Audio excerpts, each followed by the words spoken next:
आज लाल पूर्जा दिने विषय आएको छ, आज सरकारले दिन्छु भनेको छ, सरकारले लेखेको छ, सरकारले दिन्छु भनेको छ। तर आज कांग्रेस के भन्छ, एमाले के भन्छ? कांग्रेसको सभापति संसदीय दलको कार्यालय अगाडिपट्टि उभिएर लाल पूर्जा दिन्छु भन्ने, अहिले दिन्छु भन्ने, आजै दिन्छु भन्ने। गरिबहरूलाई लाल पूर्जा दिँदै गरेर कांग्रेसले विरोध गर्ने भन्ने हुन्छ, एमाले विरोध गर्ने भन्ने हुन्छ, माओवादीले विरोध गर्ने भन्ने हुन्छ।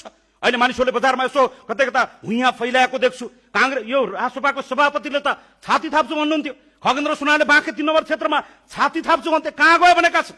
रवि लामी छाने अहिले पनि छाती थाप्न तयार हुनुहुन्छ, गर्दन थाप्न तयार हुनुहुन्छ, काँध थाप्न तयार हुनुहुन्छ।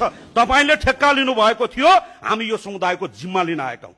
त्यसैले गर्दा यो यहाँका गरिबहरूको त्यो लाल पूर्जा प्रतिको अधिकारलाई यसरी हन नगरियोस्। मेरो कुरा टुङ्गाउँदै गर्दा सरकारले आफ्नो वाचा पत्रमा धेरै ठाउँमा लेखेको छ, स्पष्ट रूपमा लेखेको छ, दिन्छु भनेको छ, दिने तयारी पनि गरेको छ। तर यसलाई कहीँ कतै राजनीति गरेर फेरि त्यो मौलिक हकमा उल्लेख गरिएका ती नेपाली जनताका, भूमिहीनका, सुकुम्बासीका ती अधिकारलाई फेरि कहीँ कतैबाट गुमराहमा पार्ने प्रपञ्च गरिन्छ भने राष्ट्रिय स्वतन्त्र पार्टीलाई, यहाँका भूमिहीन, दलित, गरिबहरूलाई यो कुरा स्वीकार्य छैन। म यो कुरा तपाईको बीचमा राख्न चाहन्छु। हामी काँध हाल्न तयार छौं, हामी यसको जिम्मा लिन तयार छौं। यति कुरा हामी तपाईको बीचमा राख्न चाहन्छु र यो अवसर दिनुभयो यसको लागि सम्मानित सदनलाई हृदयदेखि नै आभार प्रकट गर्न चाहन्छु।